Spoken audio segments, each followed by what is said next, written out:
Hello and welcome to our talk, Top-Down and Bottom-Up, Exploiting Vulnerabilities in the OT Cloud Era. Before we begin, let's talk a little bit about who we are. So, my name is Sharon Brizinov. I'm a vulnerability research team lead at Claroty. And with me is Uri Katz, our senior security researcher at Claroty. And we're part of a team that researching and trying to find vulnerabilities in OT equipment. So you can see in our background in the picture in front of you our cool lab. This is our playground where we're trying to find and exploit vulnerabilities. We're working with different vendors to find vulnerabilities, disclose the vulnerabilities to the vendors, and basically we are working with them to fix any security issues that we're finding. And eventually we're publishing our research on the vulnerabilities that we're finding. So you can see the table in front of you of some of the vulnerabilities that we found in many of the ICS vendors. We're also participating in different competitions. We've participated in Pwn2Own in 2020.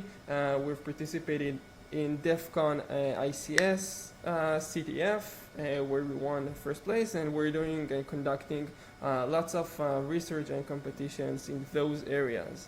So with that, we would like to discuss today a little bit about Scada infrastructure in the cloud. So we would like to describe what it means of ICS security in the cloud, what it means to have infrastructure in the cloud, and how can devices, ICS devices and OT equipment can communicate with cloud infrastructure outside the perimeter and outside the OT network. So let's start with what is a typical Scada infrastructure.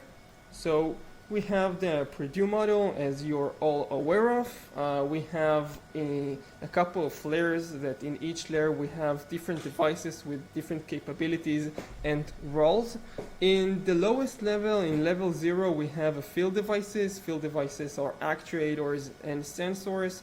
They are communicating, they're sensing and doing actual and physical work in our world. Above that we have PLCs, so we have the brains, PLCs and RTUs, and above that we have HMIs and engineering stations that are controlling and interacting with the PLCs. So for example, if I would like to download code to the PLC, I would use engineering station to program the logic and transfer it to the PLC, in which the PLC will digest the logic, will execute the logic, and control the field devices, the sensors, and the actuators. So if we're taking this image or the Purdue model to be very concise, we can see here just the engineering station and the HMI communicating and interacting with PLCs, and the PLCs are connected to valves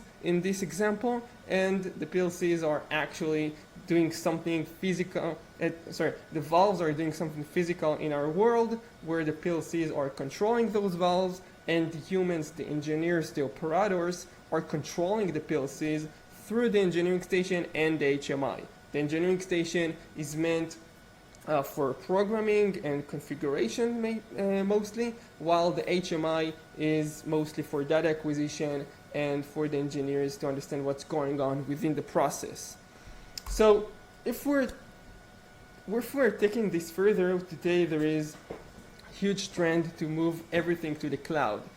It started with IT infrastructure. Servers are no longer physical boxes. They're kind of a server somewhere in the cloud, and it's starting to get into the ICS and OT networks too, and we're seeing more and more devices starting to be controlled and managed by cloud-based infrastructure.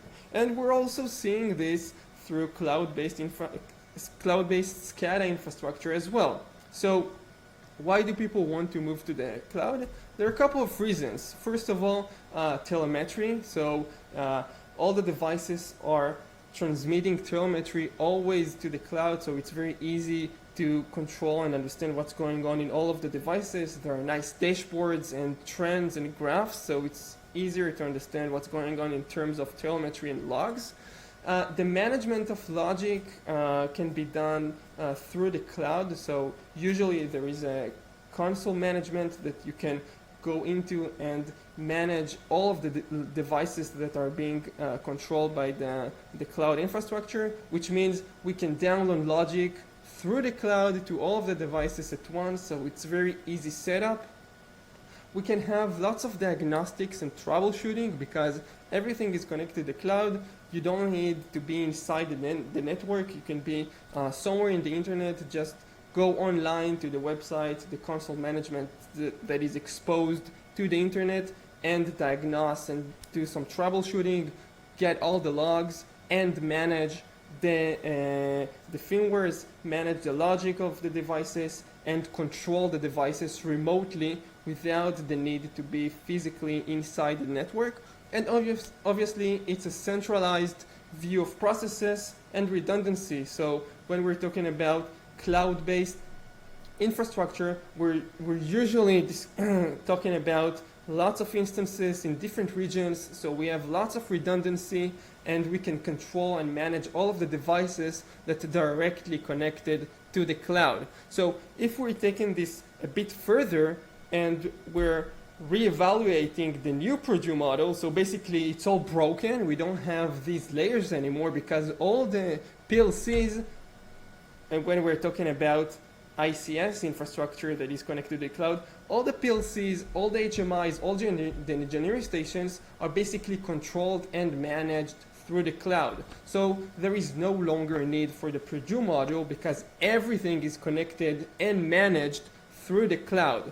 All the PLCs are connected to the cloud from one side, and the cloud or the management console, which is basically a website in the cloud, of which engineers, operators, administrators can log in to the internet, to the web page in the internet somewhere in the cloud, we're saying, and control and manage these devices. So if we're reevaluating the little screenshot that we've seen before, so the engineering, the HMI, and the PLC, now we don't need to be in the same network because the PLCs are connected directly outside to the perimeter, connected directly to the cloud, which is a server somewhere in one of the cloud providers such as AWS, Azure, or Google Compute, GCP. So we're having the functionality of the HMI and the engineering provided through the console management in the cloud, where engineers can just go online to one of the websites and manage the devices that are controlled by the management console and the Scada infrastructure through the cloud. So everything is much easier for engineers and asset owners because now they can control all the equipment through the cloud, which means through the internet, and they don't have to be physically present inside the network. So what kind of roles do we have with this kind of new infrastructures? So we have the same old roles, such as programmers that are writing the logic. We have management, which are kind of the people who are managing the OT managers that are managing the operations and managing the process. So they're doing kind of view reports with kind of HMI functionality or device commissioning when they're buying new devices. And we're also having the administration level, which is responsible for creating new accounts, and they're responsible for security. So all of these different roles are communicating to the cloud-based management console. So they're communicating with the management console somewhere in the cloud, basically, and usually it's a website where they can go online, log in, and then depending the functionality, they can upload program or logic to be transferred to the end device, to the edge device, or they can view reports. It's kind of a HMI screen, you would say, or do some kind of administration processes such as creating new accounts for engineers or OT managers, or fix permissions and policy for other users. So all of these roles or different personas in this infrastructure are communicating with one entity, which is the cloud-based management console, and everything from there is flowing to the PLCs or to the end devices, which can be other devices than PLCs, and control and manage these end devices through the management console. So this is the new era where everything is connected directly to the internet, and there is no longer a need for VPN accesses or other kind of being physically present inside the OT network. This is the modern era. Now, we want to give you an example, because all we said up until now is kind of abstract. There are PLCs and devices connected to a cloud-based management console, and we have engineers communicating with this console to control the end devices. But let's give a real example, and we have CODESYS. So CODESYS is a European company. It's a great vendor we're working closely with, and they're developing their development system, which enables programming and configurations of PLCs. So you can use their platform to create logic and download this logic to the PLCs. The PLCs are usually running the CODESYS runtime, which analyzes and dissects the logic that the engineers are writing using the CODESYS development system, and the PLC using the CODESYS runtime can execute the logic to control field devices such as actuators and sensors. There is a variety of PLCs and vendors that are using CODESYS as part of their runtime engine. So we have WAGO, we have ABB AC500, we have PLC Next, and many more. And CODESYS can even run on Raspberry Pi and other platforms as well. So here is an example of CODESYS IDE. As you can see, it's kind of a basic IDE where you have the target, the PLC target, and you have the IDE interface where you can write the logic. It can be a ladder diagram, or it can be structured text or other ICS-related programming languages, and you can compile the logic and transfer it to the CODESYS runtime, which it sits on one of the supported PLCs and platforms. So this is a CODESYS IDE and CODESYS development system. Now, CODESYS took this one step further and created their own automation server. So instead of managing PLCs back to back, kind of with the necessity to be in the same network, they've created the CODESYS Automation Server, which allows CODESYS supported devices to be connected to a centralized cloud-based management console where asset owners can manage PLCs remotely. So basically, they can, just like we discussed previously, they can manage and control all of the supported PLCs remotely through the cloud for every instance, every device that is linked and associated with the cloud. And CODESYS are providing lots of features above this cloud platform. So basically, they're offering HMI capabilities with their WebVisio platform. So basically, you can create screens that you can see through a kind of a nice GUI of what's going on in the process, because the PLC is sending telemetry and data all the time to the cloud. So you can visualize all the process using their WebVisio features, and you can also use their kind of engineering working station capabilities to create logic using their IDE, transfer it to the cloud-based platform, which is the automation server, and download the logic and configuration to all the connected PLCs. Again, everything through the internet. So basically, when you're setting up your account in CODESYS Automation Server, you will receive your own AWS-based instance. You can see here an example of such an instance. And this is a personal instance for each account that you can just go online to this instance and control all the associated linked devices. So let's see an example real quick. Here is an example to devices that are being controlled through this platform. So basically what you're seeing here is a website somewhere in the internet using one of the instances that CODESYS created for the account. And you have all your linked devices to control. So you can go into one of the devices and do a download logic. You can change configuration. You can change settings on these devices, and everything will be transferred and downloaded to the PLC because the PLC is directly connected to the cloud platform.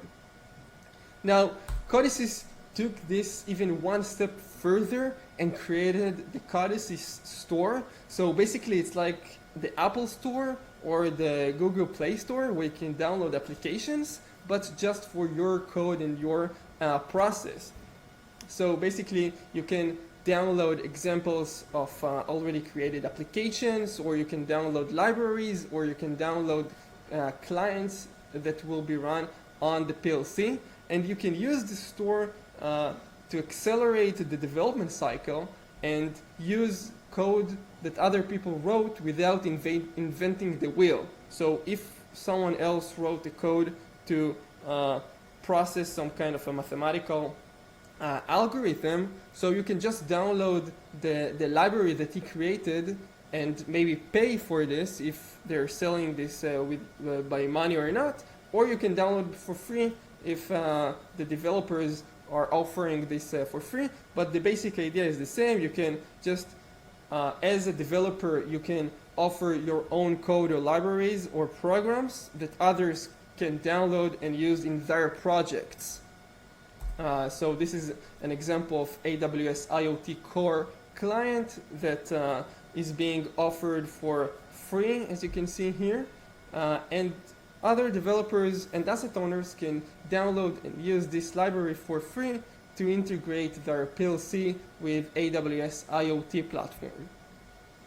And the final feature that we want to discuss regarding CODESYS is the web visu. So it's a visualization, kind of a HMI in the internet browser via HTML5. So you can create all these kind of different screens to interact with. So basically the PLCs that are linked to the cloud are sending telemetry and data all the time about trends, about tags, about anything that was configured in the logic.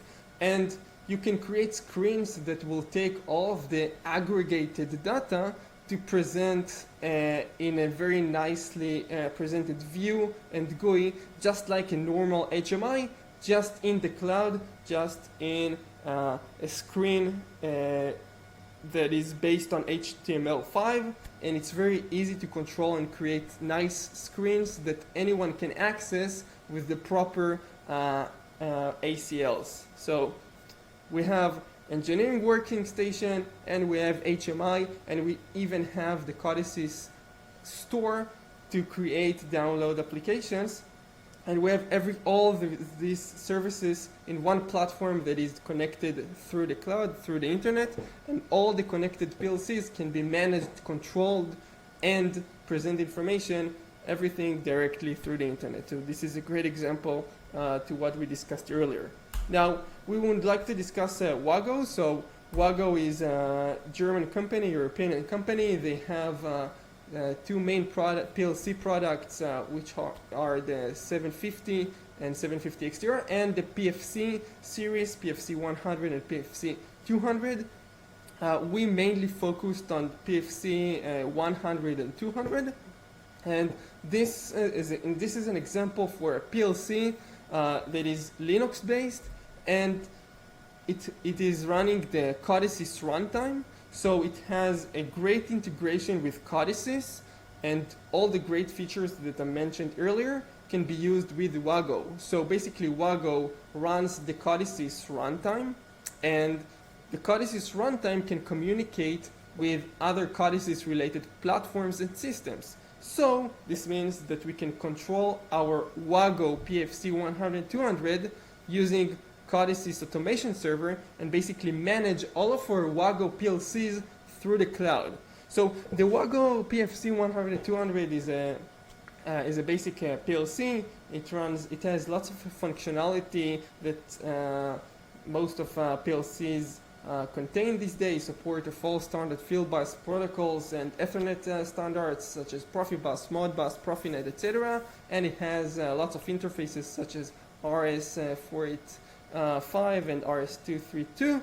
And as I've mentioned, it is running the CODESYS runtime, which means it has great integration with all of the CODESYS platforms, and even the programming can be done through CODESYS, and we will show you a couple of examples very soon. So let's take a look at how the attack surface is changed after moving to the cloud. And to do that, we first need to understand what attackers are trying to achieve. And it's pretty easy in the ICS world. Attackers are either trying to gain money or to cause damage. And attackers reaching an OT network have a few options. They can start by shutting down equipment, randomly stopping PLCs. And this is sometimes effective and really noisy. More complex attackers will try to modify parameters, and that requires a bit more knowledge about the operation itself and knowing what to change. Another thing we see is attackers wiping data or encrypting data, and this is mostly for money. We see that in the latest ransomware attacks. So how a traditional ICS attack looks like is first, attackers need to bypass many protections and firewall to even reach the OT network. And even if they reach a computer inside the network, they have some challenges. Most of the equipment is backed up or has redundant equipment to take its place. So if an attacker stops one PLC, the redundant one will start working. And there are also many safety checks along the way. So attackers really need to have a good coverage over the OT network in order to really cause damage. In cloud attacks, the thing that separates attackers from the OT network is usually just username and password. And when attackers gain access to a cloud, they have a full view of the operation and can instantly modify parameters and change values in PLCs. In our research, we developed two main methodologies for cloud attacks, the top-down and the bottom-up. The top-down starts with attacking an engineering station, then going up to the cloud and attacking all of the managed PLCs. The bottom-up attack starts with a PLC, then we climb our way up the cloud to take control over the entire operation. So let's start with the bottom-up attack. We used the WAGO device to demonstrate this attack. And WAGO devices have a configuration port open on port 6626. And this is used for the initial configuration, like setting a hostname or subnet for the device. This port remains open after the initial configuration, which gives us a big attack surface. So we found two vulnerabilities in the IO check-D process. A shared memory overflow and a stack buffer overflow. Let's start with the shared memory overflow. The IO check-D has a write register command which writes to a certain memory location, and this is limited by the count parameter. We found out that the count parameter is checked for every table that you can write for except for table 99, which is also stored in the shared memory region. So we were actually able to use the write register command to write more than the size of table 99 and overflow it into another memory region. The memory region is in the shared memory, so by itself this is not that useful. The second vulnerability we found is in the response for the read variable command. The read variable command assumes that the maximum size is 1400 bytes, and this is the maximum count. This is the maximum count size. But if we are able to write more than 1400 bytes, we are able to read more than that. So the read register command for table 99 can return more than 1400 bytes and copy that to the stack buffer of the response. And in that way, we can write our payload using the write register command, and while reading it with the read register command, overflow the buffer with our payload. So this is the output of a script that runs the full remote code execution. So after we got our remote code execution, we started looking for ways to get up to the cloud. And we discovered the CODESYS WebVisu option. This option lets you write JavaScript and HTML pages on the PLC and present them remotely.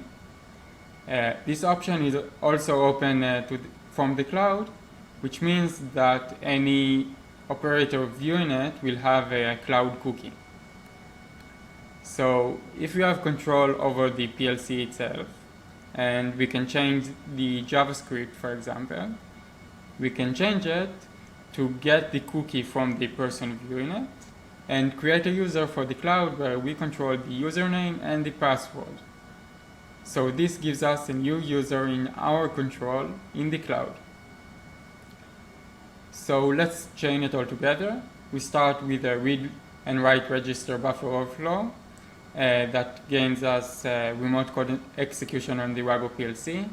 Then we change the JavaScript to create a new user in the cloud, and we use that cloud to take over the entire operation.